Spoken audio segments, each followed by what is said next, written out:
जानकी जीवन स्मरण जय जय राम पार्वती पते हर हर महादेव पुंडलीक वरदा हरि विठ्ठल श्री अनंत कोटी ब्रह्मांड नायक राजाधिराज सच्चिदानंद सद्गुरु श्री ब्रह्मचैतन्य महाराज की जय।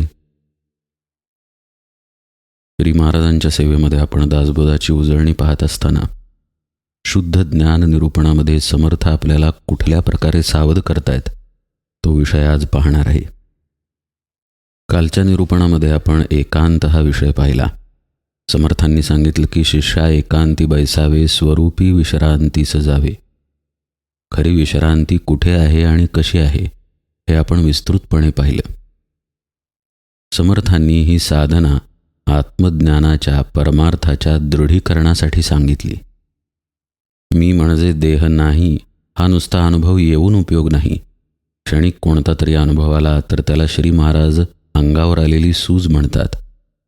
भगवंताची प्रचिती अंगामध्ये मुरली पाहिजे, म्हणजे मी तेच आहे, मी ब्रह्मच आहे हा भाव अंगामध्ये मुरला पाहिजे आणि तो मुरण्यासाठी या आत्मज्ञानाचा अभ्यास झाला पाहिजे।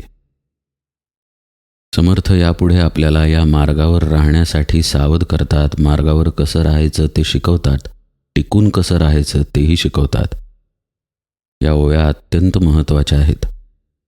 अखंड घडे श्रवण मनन तरीच पाविजे समाधान पूर्ण झाली या ब्रह्मज्ञान वैराग्य भरे अंगी। ज्या आत्मज्ञानाच्या वाटेवरती आहोत ती वाट आपल्याला ज्या सद्गुरूंमुळे सापडली किंवा ज्यांनी आपल्याला सांगितली त्या सद्गुरूंकडून होणारं श्रवण आपल्या हातून अखंडपणे घडलं पाहिजे। त्या श्रवणामध्ये कदापि अंतर देता कामा नये ही पहिली गोष्ट आपल्याला सांभाळायला समर्थ सांगतायत। हे श्रवणातील जे सातत्य समर्थ सांगत आहेत त्याचा अर्थ दोन पातळींवर आहे। पहिली वरवरची पातळी आहे, पण ती अत्यंत महत्त्वाची आहे, आणि दुसरी सूक्ष्मातील पातळी आहे। आधी वरवरचा अर्थ आपण पाहू की अखंड श्रवण का गरजेचं आहे। सतत आपल्या मनामध्ये विचार तरंग उमटत असतात, सतत वेगवेगळे संकल्प विकल्प होत असतात। संकल्प विकल्पात्मकम मनः असं मनाबद्दल म्हटलंच जातं। म्हणजे याचा अर्थ असा की कोणत्याही ठिकाणी मन हे स्थिर राहिलेलं असत नाही। असं पहा, आत्ता आपण निरूपण ऐकण्याच्या आधी निरूपण ऐकूया असा मनात विचार केलेला असतो। निरूपण आपण आत्ता ऐकत आहे। निरूपण ऐकत असतानाही काही जणांचं मन इकडे तिकडे धावत असतं। निरूपण संपल्यानंतरही आपल्या मनामध्ये काही ना काही विचार येतोच आणि मग आपण कृतीला लागतो। बरं, व्यवहारासाठी हे गरजेचं पण आहे। एकूण काय, आपल्या आत मनाच्या आणि चित्ताच्या पातळीवरती सतत हालचाल सुरू आहे। आपल्याला जो गुरुपदेश अंगी ठसवायचा आहे, आपल्या चित्तावरती जो उपदेश आरूढ झाला पाहिजे, त्याच्या आड ही आपल्या आतील हालचाल येते। या हालचालीमुळं आपण सद्गुरूंच्या उपदेशापाशी स्थिर राहू शकत नाही। साधं उदाहरण पाहायचं झाल्यास, समजा आजच्या प्रवचनामध्ये श्री महाराज म्हणाले की वृत्तीला सांभाळून तुम्ही नामामध्ये राहण्याचा अभ्यास करा। सारखे तुम्ही बहिर्मुख होत आहात, अंतर्मुख होऊन भगवंताच्या नामाकडे लक्ष द्या। आता एक उदाहरण म्हणून हे वाक्य पाहिलं, पण या वाक्याचं चिंतन मनन आपल्याकडनं होत नाही, कारण ते प्रवचन ऐकून किंवा वाचून झाल्यानंतर आपण मनातील संकल्प विकल्पांमध्ये वाहवत जातो। आपल्याला व्यवहारासाठी विचार आवश्यकही असतो, जसं की आता स्वयंपाक करायचा आहे तर काय करायचं, मोलकरीण येणार आहे किंवा ऑफिसचं काम आहे, अमक्याला भेटायचं आहे, ते काम करायचं आहे, वगैरे वगैरे। म्हणजे विचार त्याज्य नाहीत, आपल्याला ते व्यवहारासाठी आवश्यक आहेत।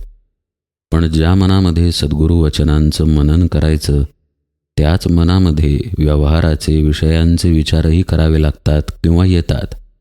इथे आपली अडचण होते। इथे एक प्रकारचा गुंता तयार होतो, गर्दीमध्ये आपण सापडतो। असं पहा, भगवंताच्या पूजेसाठी आपल्याला फुले विकत घ्यायची आहेत। घरातून आपण बाहेर पडलो, आपला फूलवाला ठरलेला आहे, पण बाजारामध्ये पुष्कळ गर्दी आहे। त्या गर्दीकडे आपण लक्ष देतो का? त्या गर्दीमध्ये आपण रमत बसतो का? परमार्थाच्या विरुद्ध दिशेच्या गोष्टीसुद्धा बाजारामध्ये आहेत, पण तिकडे आपण न पाहता आपल्या फुलवाल्याच्या ठिकाणी जातो, फुले घेतो आणि सरळ घरी परत येतो. असाच प्रकार आपल्याला आपल्या आत करत राहावा लागतो आणि तोही दैनंदिन, नित्यनेमानं, क्षणोक्षणी.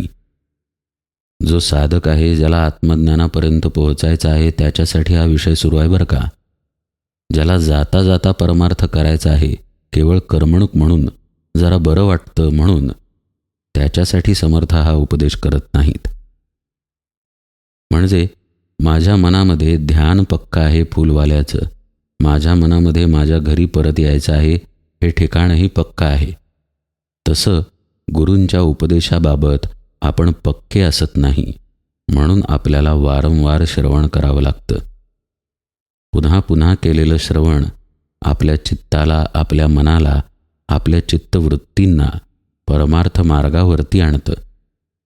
ते जर आपण वारंवार आणलं नाही तर मनाच्या मध्ये संकल्प विकल्पांची इतकी गर्दी आहे आणि आपण आतूनच इतके विषयासक्त आहे की आपल्याही नकळत गुरुपदेशाचं विस्मरण घडेल.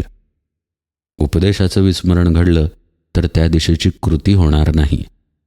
जितकं स्मरण आणि मनन जास्त होतं तितकी कृती जास्त होत जाते, हा न्यायच आहे. कुणीही प्रयोग करून पहावा. एखाद्या खाद्यपदार्थाचं चिंतन सतत करत राहावं, आपण कधी ना कधीतरी तो पदार्थ खायला जाणारच. तसंच श्री महाराजांच्या प्रवचनांचं किंवा आपल्या सद्गुरूंनी जे आपल्याला सांगितलं त्याचं जर सतत चिंतन ठेवलं तर सद्गुरूंनी सांगितलेली कृतीही आपण करणारच. परमार्थामध्ये कृतीला महत्त्व आहे, बडबडीला महत्त्व नाही. पण कृती घडण्यासाठी आपल्यात चिंतन आणि मनन मुरावं लागतं आणि ते मुरण्यासाठी श्रवण नित्यनेमानं घडावं लागतं. म्हणून समर्थ सांगतायत, अखंड घडे श्रवण आणि मग त्याच्यापुढे मनन हा शब्द ते मांडतात. मननासाठी जी गोष्ट पाहिजे ती श्रवणातून गोळा करावी लागते. हे सुद्धा एक कसब आहे. आपण जर घरी ताक करत असू तर कालांतरानं वरती लोणी तरंगायला लागतं. आणखी मिनिट दीड मिनिट ताक घुसळलं की ताक घुसळून पूर्ण होतं. आता लोणी वरती आलेलं असतं. पण ते लोणी जर आपण काढायला गेलो तर आपल्या हाताला चिकटतं आणि लोणी एकत्रही होत नाही. बरं, लोण्याचे कण पण इकडे तिकडे ताकामध्ये फिरत असतात, एकत्र ते आलेले नसतात. मग अशा वेळी जर आपले हात आपण ओले केले, बर्फ जर ताकामध्ये थोडा घातला तर मग ते लोणी हळूहळू त्या गारव्यामुळे घट्ट होतं आणि मग एकत्र करता येतं आणि एकत्र झालेला गोळा ताकातून बाहेर काढता येतो. तशा पद्धतीनं सद्गुरूंनी जो परमार्थ सांगितला आहे त्यातील एक एक गोष्ट वेचून घ्यावी लागते आणि गोळा करून आपल्यापाशी ठेवावी लागते. मनाच्या संकल्प विकल्प करण्याच्या स्वभावामुळं, बुद्धीच्या वारंवार वेगवेगळ्या निश्चय करण्याच्या स्वभावांमुळं ते गोळा केलेलं ज्ञान टिकून राहत नाही, सटकून जातं. म्हणून पुन्हा पुन्हा श्रवण करावं लागतं. या श्रवणाच्या आड आपल्यातीलच काही गोष्टी येतात, त्याही आपण पाहूया. आपल्याला झालेला हा समज की मला आता हे कळलेलं आहे, हे पुष्कळदा ऐकून झालेलं आहे. दुसरा समज म्हणजे माझी साधना एका पातळीपर्यंत आलेली आहे. तिसरा एक प्रकारचा समज म्हणजे आता मला याच्या पुढचं ऐकायचं आहे, हे ऐकून झालं, परत परत तेच काय ऐकायचं. पुढचं ऐकणं, मागचं ऐकणं असा काहीही प्रकार परमार्थामध्ये असत नाही. जे काही ऐकू येतं ते वृत्तीमध्ये आपल्या अभिमानाला टाकून साठवणं हे जास्त महत्त्वाचं असतं. ते आपण पूर्वी ऐकलंय की नाही, किती वेळा ऐकलंय, किती वर्ष ऐकले, याला गौणत्वच आहे. जे ऐकू येत आहे त्या ऐकण्याला आपल्यातील अभिमानाला बाजूला टाकून जर आपण ग्रहण केलं तर ते आपल्या चित्तात उतरवता येतं.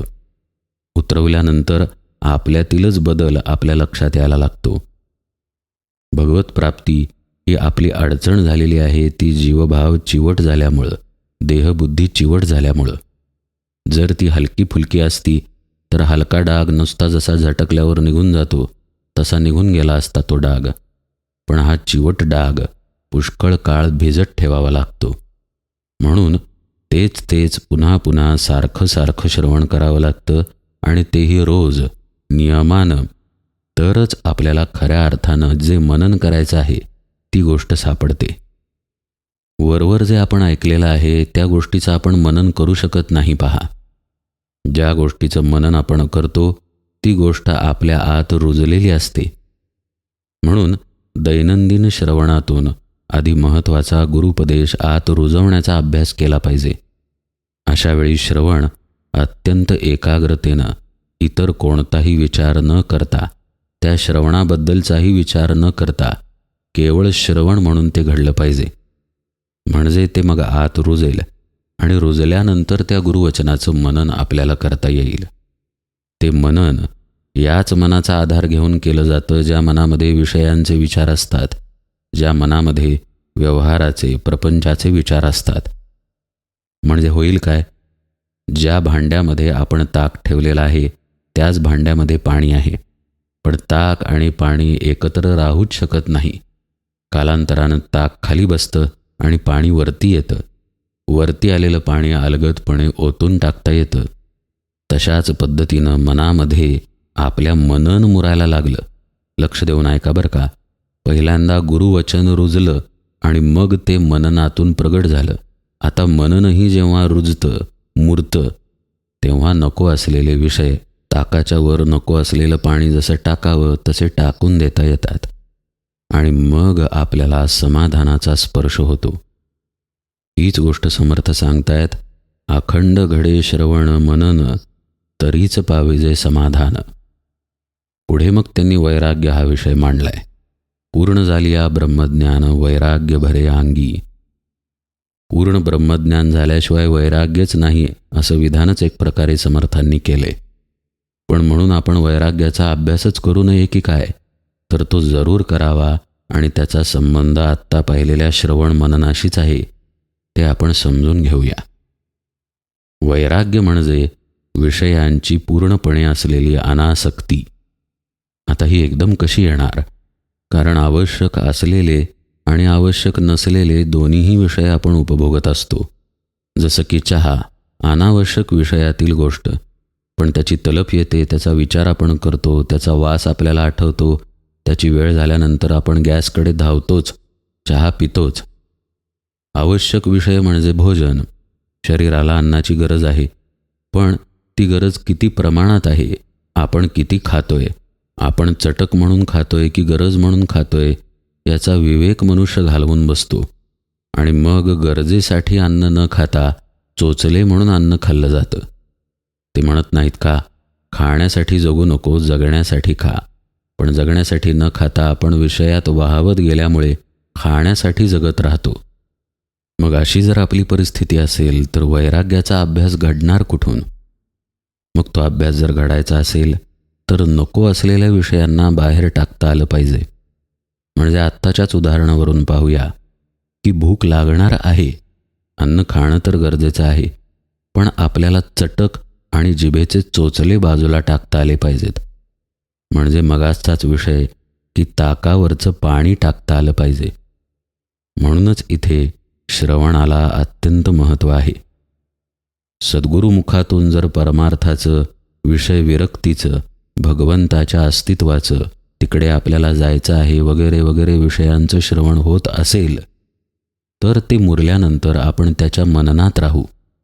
ते मनन आपल्याला अनावश्यक विषय बाहेर टाकायला मदत करेल. ते घडत गेलं हळूहळू की लक्षात येईल की आपण चोचले भागवले नाही जिभेचे तरी आपलं काहीही अडत नाही. उलट आपण निरोगी राहतो, साधना आपल्याच्यानं चांगली होते, आपली प्रकृतीही चांगली राहते. सर्व दृष्टींनी हे आपल्याला पटायला लागलं की आपण आपोआपच अनावश्यक विषयांचा त्याग करायला लागतो. कारण त्यातून आपल्याला आतमध्ये एक प्रकारचं समाधान मिळत असतं. भरपूर अन्न घ्यायची सवय ज्यांनी करून ठेवलेली आहे त्यांचं थोड्या अन्नात भागणारच नाही. हळूहळू सवय केल्यानंतर थोड्या अन्नात भागायला लागतं आणि मग शरीरामध्ये हलकेपणा जाणवायला लागतो. त्या गोष्टीचा फायदा मिळतो शरीराला आणि मग आपल्याला चित्तात पटतं की जास्त खाणं बरं नाही बुवा, आता हलकं खाल्लेलंच बरं, आणि मग आपोआप मनुष्य हलकं खायला लागतो. अशाच पद्धतीनं सर्व विषयांच्या बाबतीत जर व्हायचं असेल तर श्रवणाचा आणि मननाचा हात घट्ट धरला पाहिजे. हे समर्थ आपल्याला शिकवतायत. आता श्रवणाचा आणि मननाचा सूक्ष्मातील अर्थ आपण पाहू आणि त्याचा संबंध सूक्ष्मातील वैराग्याशी कसा आहे तेही पाहू. बाह्य श्रवण आत्ता आपण पाहिलं आणि त्याचा परिणाम त्याच्या मननातील शक्तीही पाहिली. तिथे बाह्य असा शब्द असला तरी ते गौण निश्चित नाही, त्याला अत्यंत महत्त्व आहे. पण असं मनन जेव्हा मुरतं तेव्हा सद्गुरूंचं जे मूळ वचन आहे की तत्वम असी, त्याच्या भावामध्ये साधक स्थिर व्हायला लागतो. जेव्हा तो त्या ठिकाणी स्थिर होतो तेव्हा खरं पाहता तो सद्गुरू वचनाच्या श्रवणामध्येच असतो, मननामध्येच असतो. खरं पाहता मुख्य जे वाक्य आहे, मुख्य जो उपदेश आहे गुरूंचा, तो समजावा म्हणून बाकीच्या शब्दांचा प्रपंच सद्गुरूंनी मांडलेला असतो. जसं की एखादा अवघड गणित आहे तर ते समजावून सांगण्यासाठी शिक्षक बऱ्याच युक्त्या वापरतो, पण गणित 1-2 पायऱ्यांमध्ये संपलेलं असतं. तसाच परमार्थाचा विषय विस्तारानं सांगितलेला असतो, पण त्याचा गाभा एकच आहे की ते ब्रह्म तूच आहेस. म्हणूनच त्या वाक्याला महावाक्य अशी संज्ञा आहे. म्हणजे त्या वाक्याच्या अलीकडे पलीकडे परमार्थच नाही, त्या वाक्यातच परमार्थ सामावलेला आहे. जे काही तत्त्वज्ञान आहे ते तिथेच आहे, पण ते मुरत नाही. म्हणून आचरण, वैराग्य, विवेक, भक्ती, ज्ञान, योग, यम, नियम, आसन वेगवेगळ्या दृष्टींनी सद्गुरू परमार्थ शिकवतात, निरूपण करतात. ते निरूपण जेव्हा मुरतं तेव्हा आता शिष्य मुद्द्याच्या वाक्यापाशी येऊन स्थिर होतो की मी तेच आहे. आणि हे त्याचं स्थिर होणं निःशब्द असतं. सहा अहम असं तो तोंडानं म्हणत नाही. सहा अहम हा भाव आहे की ते ब्रह्मच मी आहे. त्या भावामध्ये जेव्हा तो ध्यानकाली किंवा नामस्मरणकाली स्थिर राहतो, वृत्तीरहित राहतो. अर्थातच, कारण जर तो भाव निःशब्द असेल तर तिथे वृत्ती नाहीच. तर त्यावेळी तो सद्गुरू वचनाच्या मननामध्ये, चिंतनामध्ये असतो. म्हणूनच वेदांत सांगतं की चिंतने चिंतने तद्रूपता. मी ते ब्रह्मच आहे या चिंतनामुळे ब्रह्मप्राप्तीच होऊन जाते. गोविंद गोविंद मना लागलिया छंद, तुका म्हणे आळी जीवे नुरेची वेगळी, असं तुकाराम महाराज म्हणतात. म्हणजे काय, जे समर्थ सांगतायत की श्रवणाचं पर्यवसान मननात आणि त्यातून समाधान, ते समाधान बाह्य समाधान नसून आत्मसमाधान आहे. ती ब्रह्माशी म्हणजे आत्म्याशी झालेली तदाकारताच आहे आणि त्यालाच ते पूर्ण झाली या ब्रह्मज्ञान असं पुढे म्हणतात. मग अशा स्थितीमध्ये त्याचं रूपच बदलतं. आळीचा भ्रमरच होतो. आळी मुळात जर ती राहिलीच नाही तर आळीचे गुणधर्म कसे राहणार.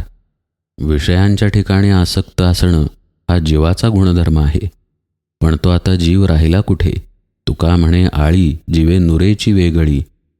तो जीवभाव टाकून आत्मभावामध्येच स्थिर होतो, खऱ्या अर्थानं ब्रह्मज्ञानी होतो. त्यामुळे मग तिथे विषयांचा स्पर्श असतच नाही. म्हणून समर्थ म्हणतात, पूर्ण झाली या ब्रह्मज्ञान वैराग्य भरे अंगी. विषयांप्रती असलेली पराकोटीची अनासक्ती त्या ठिकाणी असते. पण त्या महात्म्याचा देह असतो बरं का. देहामध्ये तो आहे, त्यामुळे तो भोजन करेल, इतरांशी बोलेल, प्रसंगी व्यवहारही करेल, त्याला झोप असेल, प्रातर्विधी असतील, पण त्या सगळ्यात तो मात्र नसेल. असूनही नसणे अशी त्याची स्थिती राहते. आणि ही खरी ज्ञानावस्था आहे, हे समर्थांनी इथं सांगितलंय. पुढे पुन्हा समर्थ आपल्याला सावध करतात की अशी दशा येणं हा अभ्यासाचा मार्ग आहे, त्यामुळं अभ्यासावरून कधीही घसरू नये. आपण आत्ताच पाहिलं की वैराग्य जर ब्रह्मज्ञानानंतरच येणार असेल तर वैराग्याच्या अभ्यासाला काय अर्थ, असा विचार न करता श्रवण मननाचा हात धरून वैराग्याचा अभ्यास मुरवणं गरजेचं आहे. आणि नेमकं त्याच विषयी समर्थांनी पुढे उपदेश केलेला आहे की शिष्या मुक्तपणे अनर्गळ करीसी इंद्रिये बाष्कळ, तेणे तुझी तळमळ जाणार नाही. विषयी वैराग्य उपजले तयासीच पूर्ण ज्ञान झाले, मणी टाकिताची लाधले राज्य जेवी. अभ्यास आहे, सततचा अभ्यास आहे जो समर्थ आपल्याला सुचवत आहेत. आपण उजळणीमध्ये यथावकाश या ओव्यांकडं सूक्ष्मपणे पाहूया. आज मात्र निरूपण सेवेला इथेच विराम देतो. जानकी जीवन स्मरण जय जय राम.